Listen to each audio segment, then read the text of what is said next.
Hi ඔයගොල්ලන් හැමෝම මගේ channel එකට ආදරෙන් පිළිගන්නවා. ඉතින් අද මම හදන්නේ තිබ්බටු තෙල් පරාදුවක්. ඉතින් මේක ගොඩක් රස කෑමක් වගේම ගුණයි. ඉතින් මං හිතනවා ඔයගොල්ලොත් අනිවාර්යෙන්ම මේ කෑමට හදලා බලයි කියලා. ඉතින් මේ මම වත්තෙන් කඩාගෙන ආවේ මේ තිබ්බටු ටික මේ ගොඩාක් නැහැ. හැබැයි අලුත් තිබ්බටු ටිකක් හම්බුනේ හින්දා මං හිතුවා අද මේක හදනවා කියලා. ඔයගොල්ලන්ට වෙළඳපොලෙත් ගන්න පුළුවන්. හැබැයි ගෙදර තියෙනවා නම් ඉතින් ගොඩක් හොඳයි. හැබැයි තිබ්බටු නම් මං හිතන්නේ නෑ බෙහෙත් ගහන ගහක් එළවලුවක් කියලා. මොකද ඕනේ තරම් මේක වැවෙනවා. ඉතින් හැබැයි ටිකක් මිල අධිකයි. වෙළඳපොලේ නම් අර වැඩිය ගන්න නැති නිසා වෙන්නේ නැති. මම දැන් මේ තිබ්බටු ටික නට්ටු ටිකෙන් ඉවත් කරගන්නවා. මෙන්න මේ විදිහට අතින් කඩා ගන්න පුළුවන්. ඕගොල්ලන්ට මේක දැන් අර එක එක විදිහට හදන්න පුළුවන්. ඒ කියන්නේ තෙම්පරාදුවක් නැත්තම් මැල්ලුමක් විදිහට එහෙම හදන්න පුළුවන්. හැබැයි මේ විදිහට තෙම්පරාදුවක් අද මම හදන්නේ. ඒකට මං හාල් මැස්සෝ එහෙම එකතු කරලා ඔයාලට උඹල කඩ උනත් දාගන්න පුළුවන්. එහෙම නැත්තම් වෙජිටේරියන් කෙනෙක් නම් වෙජිටේරියන් අයට ඒ මුකුත් එකතු කරන්නේ නැතුව උනත් තෙම්පරාදු කරගන්න පුළුවන්. එහෙම නැත්තම් මැල්ලුම් හදාගන්න පුළුවන් ඒගොල්ලන්ට. මම දැන් මේ ටිකේ නටු ටික ඉවත් කරගන්නවා. ගොඩක් මේක ගුණ එළවලු වර්ගයක්. ඔයගොල්ලොත් අනිවාර්යෙන්ම කාලා ඇති. ගොඩාක් පෝෂක පදාර්ථ ගොඩක් තියෙන එළවලුවක්. අනිවාර්යෙන්ම ඔයගොල්ලෝ සුපර් මාකට් එකේ හරි දැක්කොත් මිල වැඩි වුණත් අර ගන්න පුළුවන් නම් අනිවාර්යෙන් අරගෙන හදන්න. මොකද ගොඩක් ගුණ එළවලුවක්.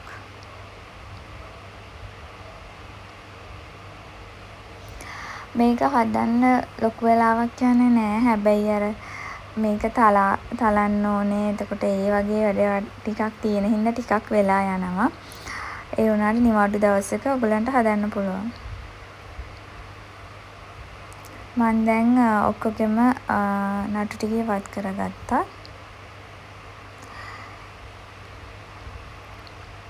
මෙන්න මේ විදිහට ටිකක් හයිය මේක අර අලුතෙන්ම දැන් කඩාගෙන ආපු නිසා නැත්තම් ඉක්මනට ගැලවෙනවා. තව වීඩියෝ එක දික් වෙන හින්දා මම මේ වීඩියෝ එක ඉක්මනට දාන්නම්. මොකද ස්පීඩ් කරන්නම් නැත්තම් ඔයාලට බෝරින් වෙන හින්දා. ඊට පස්සේ මම මෙන්න මේ විදිහට ඔක්කොම ටික අන්ට ඉවත් කරගන්නවා. ඊට පස්සේ අපි මේ ටික මුලින්ම කරන්න ඕනේ නටු ටික ඉවත් කරගෙන හොදගන්න එක. මේ විදිහට වතුර එක්කට දාලා මම හොදගන්නවා.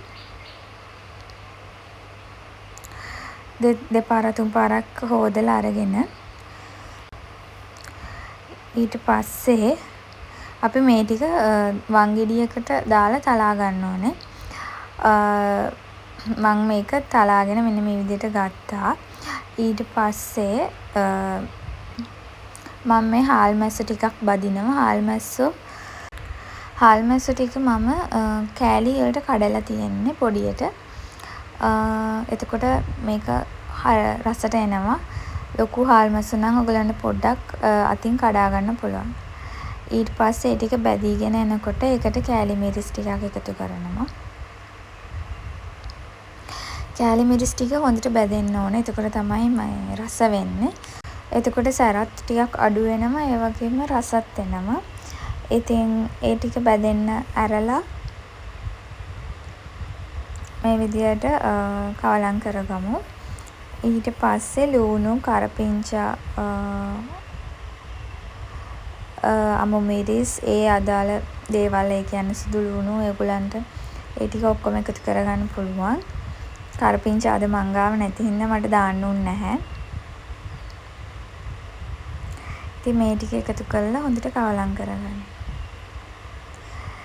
ඒ ටික හොඳට තෙම්පරාදු වෙනකොට අර තිබ්බටු ටිකත් එකතු කරගන්න. තිබ්බටු ටික හැම එකම වගේ හොඳට තැල්ලිලා තියෙන්න ඕන. එතකොට තමයි මේක රස වෙන්නේ. ඒකේ ඇට ඉවත් කරන්න අවශ්‍ය නැහැ. ඒකේ තමයි ගුණය තියෙන්නේ. ඉතින් මම මේ විදිහට දානවා ඔක්කොම ටික. මේක සමහර අය ආයේ හොදලා ඒකේ ඇට තියෙන මේ ඇට ටික ඉවත් කරනවා. එතකොට ඒක රස වෙන්නේ නැහැ. ඉතින් පොඩි තිත්තක් ආවට ඒක රසයි.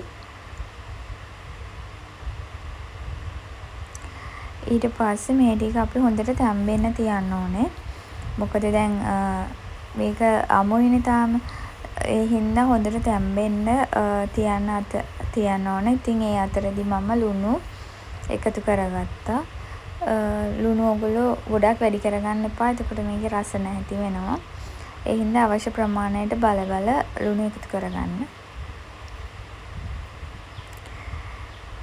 ඊට පස්සේ මේ ටික හොඳට කවලම් කරලා මේක අපි ටිකක් වෙලා වහලා තියමු.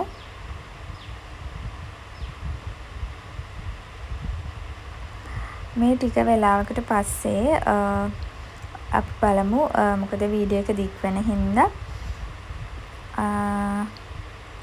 මෙන්න මෙහෙම තමයි ඊට පස්සේ තිබ්බේ. දැන් මේක අඩිය අල්ලන්නේ නැහැ. හැබැයි තව ටිකක් අමුයි වගේ පේනවා.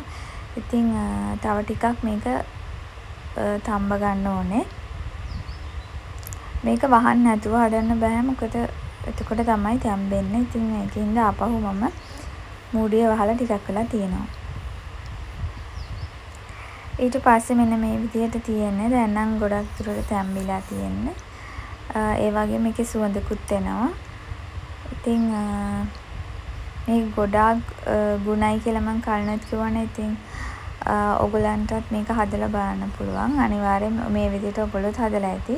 සමහරට මීට වඩා වෙනස් ඇති. ඉතින් ඔයගොල්ලත් මේ වගේ හාල් මැස්සෝ හරි කරවල උනත් දාන්න පුළුවන් ඔයගලන්ට පොඩියට කපලා. උම්බල කඩ හරි එහෙම දැම්මොත් මේකේ රස වැඩි වෙනවා. ඉතින් තවත් දවසකදී හම්බ වෙනකන් ගිහින් එන්නම්. බයි.